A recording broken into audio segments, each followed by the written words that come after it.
अस्सलाम वालेकुम क्लास। आज उर्दू क्लासेस आज से स्टार्ट कर रहे हैं हम। ये नाइन्थ केमिस्ट्री है और लेक्चर नंबर 1 पढ़ रहे हैं। चैप्टर नंबर 1 है। I welcome all of you in Shimza online academy. Introduction to chemistry. Chemistry का तारुफ क्या है? हमें पता है कि ये साइंस जो वर्ड है साइंसिया से निकला हुआ है, और ये साइंसिया जो वर्ड है उनकी जो मीनिंग है वो नॉलेज। नॉलेज यानी कि इल्म।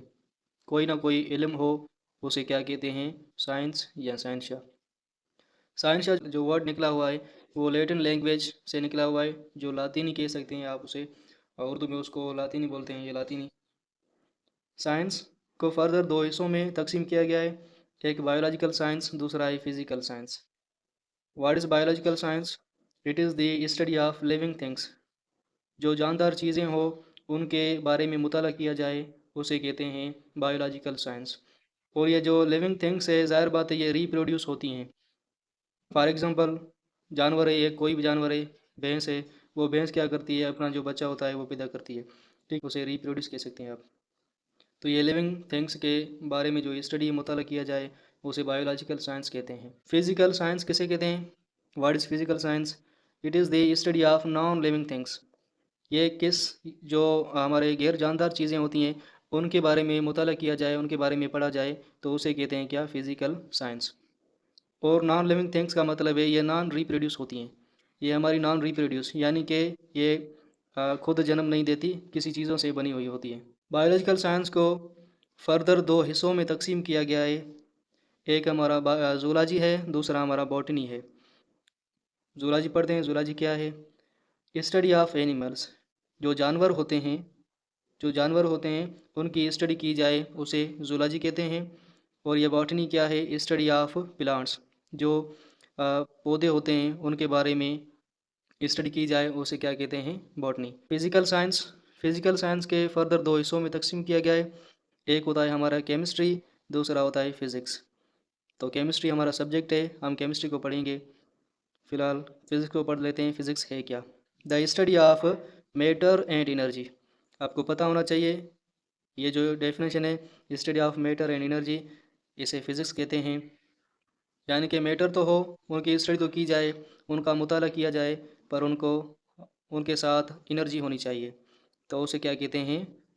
फिज़िक्स। एनर्जी का मतलब है कोई ना कोई इलेक्ट्रिसिटी।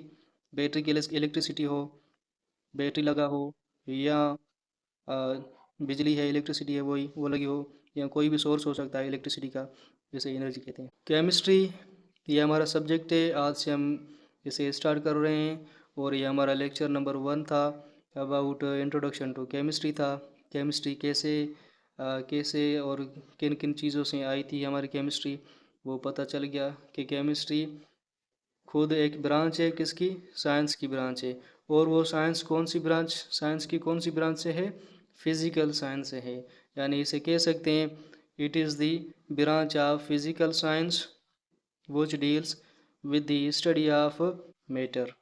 ऐसा कह सकते हैं। या केमिस्ट्री की दूसरी डेफिनेशन आप ऐसे कह लें कि ये जो chemistry, it is the study of matter, study of composition, properties, structure, chemical changes, और ये सारे कहाँ होते हैं? इन दी मैटर। ये मैटर में सारे होते हैं। तो आपकी डेफिनेशन बन गई study of composition, properties, structure, chemical changes in the matter. Matter में ये सारे होती हैं, तो इसे क्या कहते हैं? ये मैटर। और मैटर की जो मीनिंग है उर्दू में, वो मादा कहते हैं मैटर को।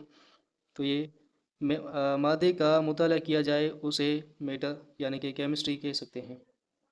तो study of matter is called chemistry. ये सिंपल डेफिनेशन है, अगर आप कह सको तो ये स्टडी ऑफ कंपोजिशन में प्रॉपर्टीज़, स्ट्रक्चर, केमिकल चेंजेस, और ये सारे कहाँ होती हैं?